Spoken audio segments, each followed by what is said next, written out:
তো অনেকেই বুঝে না বুঝে রিস্ক নিয়ে কাঁচা রস খান। তো আমি আজকে একটা জিনিস পরীক্ষা করবো। এই যে আমাদের রস জাল হইতেছে, গরম চা সাথে গরম রস, দেখি কোনটা মজা লাগে।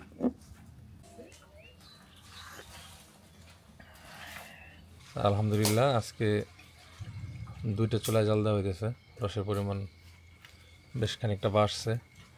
কখনো কখনো ওই যে তিনটাতে দেওয়া লাগে, এটা একটু ছোট।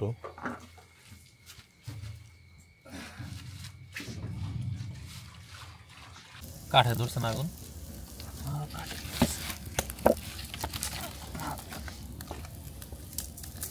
কি পরিমাণ জ্বালানি যে লাগে, হ্যাঁ বলার বাইরে।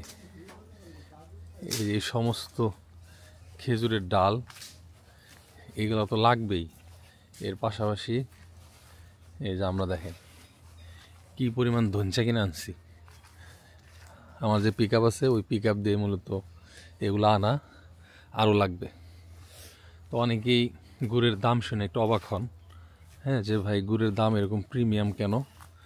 আসলে ভালো জিনিস বানাইতে গেলে, স্বাস্থ্যসম্মত জিনিস বানাইতে গেলে আপনার খরচটা একটু বেশিই লাগে, ঠিক আছে। কয়জনে এরকম ধনচা জাল দিয়ে গুড় বানাইব? ম্যাক্সিমামই মাসখানেক জাল দেবো ওই খেজুরের ডাইকা দিয়ে, আর বাকি সময়টা হচ্ছে ওই যে গার্মেন্টসের যে ঝুট, হ্যাঁ প্লাস্টিক, তারপরে কাপড়, এগুলোর টুকরা টুকরা পাওয়া যায় খুব কম দামে, ওগুলা দিয়া। আর ওগুলা মানবদেহের জন্য যে কী পরিমাণ ক্ষতিকর, মানে ওগুলা যখন পুরানোর পরে ছাইটা কিন্তু ওই গুড়ের সাথে মিশে। তো বিষয়টা হচ্ছে কি, আপনি ভালো জিনিস পাইতে চাইলে আপনার একটু ভালো দাম দিতে হবে, কিচ্ছু করার নেই। আর শুধু যে জ্বালানি খরচের জন্য গুড়ের দাম বেশি তাও না, আরও বেশ কিছু কারণ আছে, আমি একে একে সব আপনাদের সামনে তুলে ধরবো। তবে একটা কথাই বলি, দাম যে একেবারে বাংলাদেশের ভিতরে হাইস্ট তা কিন্তু না। আমাদের চেয়েও বেশি দামে অনেক অনলাইন পেজ, স্বনামধন্য অনলাইন পেজ, নাম না বললাম, তারা বিক্রি করে। যদিও গুড় বিক্রিতে আমার আগে মনে হয় না বাংলাদেশে অনলাইনে কেউ গুড় বিক্রি করছে। তো আমি ওইভাবে জিনিসটার এখনও প্রফেশনাল লুক দিই নেই। তারপরেও আপনাদের যে সাড়া পাইছি, কোনো প্রফেশনাল মার্কেটিং না কইরা, ব্র্যান্ডিং না কইরা, আলহামদুলিল্লাহ তার জন্য আপনাদের কাছে আমি কৃতজ্ঞ। তো অনেকেই বুঝে না বুঝে রিস্ক নিয়ে কাঁচা রস খান। তো আমি আজকে একটা জিনিস পরীক্ষা করবো। এই যে আমাদের রস জাল হইতেছে, আজকে যেহেতু কোনো নেটিং ছিল না তাই আমি কাঁচা রস খাই নাই। তো এই যে ফুটছে, হ্যাঁ রসটা দেখছেন এই যে টকবক করে ফুটছে, এই ফুটার পর এখান থেকে আমি এক কাপ রস নিয়ে ঠান্ডা করে খাইয়ে দেখবো যে ওটার স্বাদটা কি ওই রসের মতোই থাকে নাকি চেঞ্জ হয়ে গেছে, বা খাইতে কেমন লাগে। বিসমিল্লাহ। গরম চা সাথে গরম রস, দেখি কোনটা মজা লাগে।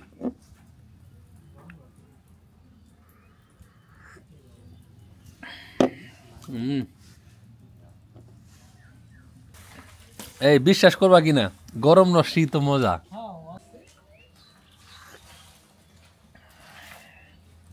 আলহামদুলিল্লাহ,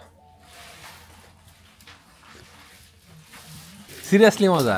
কিসের ঠান্ডা রস, ঠান্ডা রস খাই আরো কাঁপাচ্ছে, এই গরম রস খাওয়াই তো ভালো।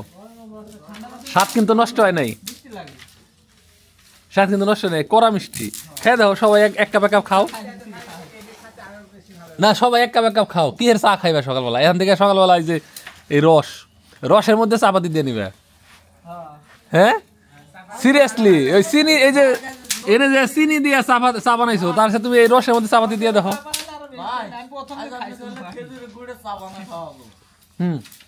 ঠিক আছে, এটা কসম আল্লাহর আমার কাছে এত ভালো লাগতেছে, মানে বলার বাইরে। মনে হচ্ছে আরো এক খাই। এই চা খাইতাম না আমি, কেউ খাইলে খাওয়ালে ফেলাই দিলাম। রস মানে এরপরে তার ওটা মুখে নেওয়া দেবো না। আর তার চেয়ে বড় কথা, এটা নিয়ে আর ভয় নাই, আপনার নিরাপদ, যে এতে কোনো ক্ষতি হবো না।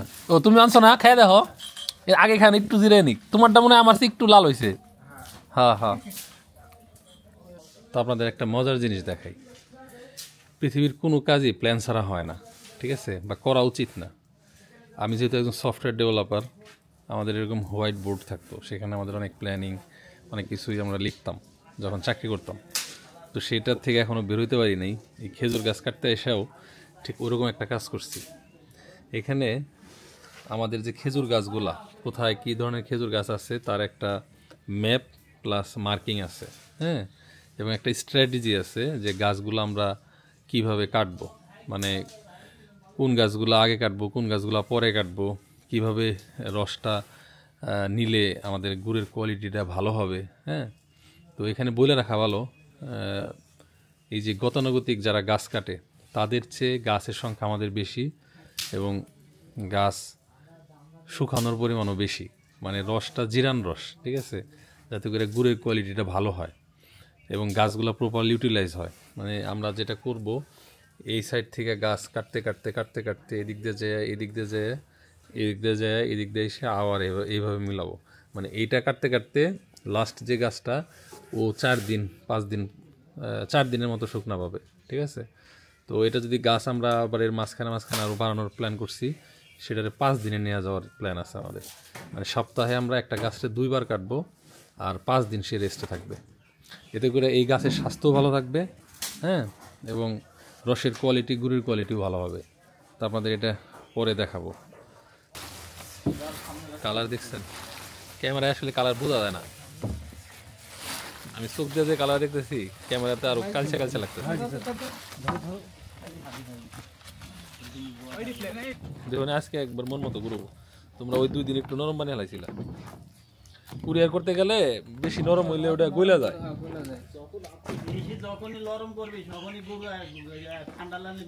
গলে যাবো, হ্যাঁ হ্যাঁ, আমার নরম নরমও করার দরকার নেই, আবার এমন শক্ত করার দরকার নেই যে মানুষে জানি না কয় যে এটার মধ্যে কি জানি মিশাইছে, কিছু মিশাই না কিছু না, তারপরও শক্ত হলে অনেকে মনে করে চিনি মিশানো। শক্ত আর নরম নির্ভর করে আসলে অনেকটা জালের উপর বা কখন এটা নামাইতেছে তার উপর।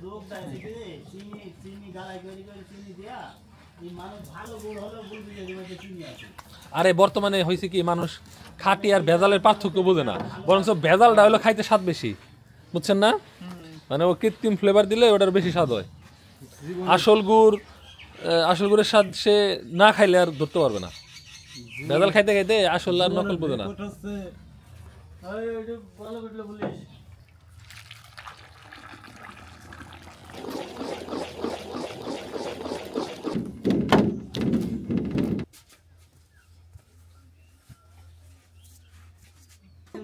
একটু খাই দেখেন।